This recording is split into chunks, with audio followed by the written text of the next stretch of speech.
39 नं बाजनाय सेरफांनि अराङाव जाख्ल'नाय BPL नखरनो होनाय टयलेटखौ जैतरुफा NGOआ लुफुङाखै रायजो राजानि अजद। उदालगुरि जिल्लानि 39 नं बाजनाय सेरफां समस्तिनि अरां बिसिडिसिआव जाख्ल'नाय गैयै गुन गायबाय थानाय UPPL सोरखारनि समाव जाख्ल'नायनि अजद फैदों। जैतरुफा सेल्फ हेल्प ग्रुप मुंनि मोनसे NGOनि सायाव अरां साहा बागाननि रायजो राजाफोरा दुखु मोननाय फोरमायदों आरो जाख्ल'नायनि अजद होदों।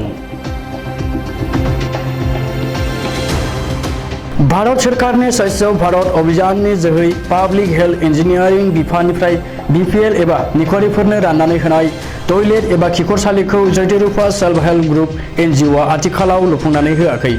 जाहोनाव जायगानि रायजो राजा एबा मोनगिरिफोरा दुखु मोननाय फोरमायदों आरो अजद दैखांदों। सुलुङाव फोरमायनाय बायदिब्ला बेनि जाहोनखौ मिथिनो थाखाय अरां साहा बागाननि सुकुरमणि तान्ति मुंनि सासे सुबुङा उदालगुरि जिल्ला बेंगिरिनि मावख'आव RTIबो होदों। जायगानि रायजो राजा एबा मोनगिरिफोरा फोरमायनाय बायदिब्ला थांनाय जानुवारि दानाव 7 दान सिगाङाव बाला अन्थाइ नखर नखर गारनानै गालांबाय, नाथाय जैतरुफा सेल्फ हेल्प ग्रुप NGOनि बिगोमा सन्दीप सिंह आरो नब बर'मोनहा खामानिखौ मोजाङै मावफुङाखै। बेखायनो अरां साहा बागाननि रायजो राजाया एबा मोनगिरिफोरा थाबैनो लुफुंनानै होनायखौ लुबैदों।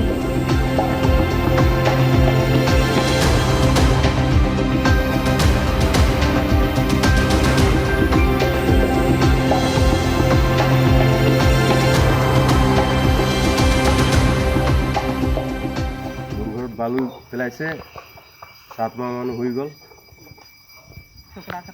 সন্দীপ সিং ঠিকাদারটো এতিয়ালৈকে আহাই নাই, লেট্ৰিন চেট্ৰিনো হোৱা নাই, 7 তাৰিখ হ'ল। এইটো মোৰ মা হয় সুকুৰমণি তান্তি। এই চৰকাৰী লেট্ৰিনৰ একো খা খবৰে নাই। এইটো ওৰাং বাগান 12 নম্বৰ লাইন ঠিকাদাৰৰ একো খা খবৰে নাই। আমার ঘরত কামটা হোৱা নাই, খেতি বালি ইটা গিৰিছে।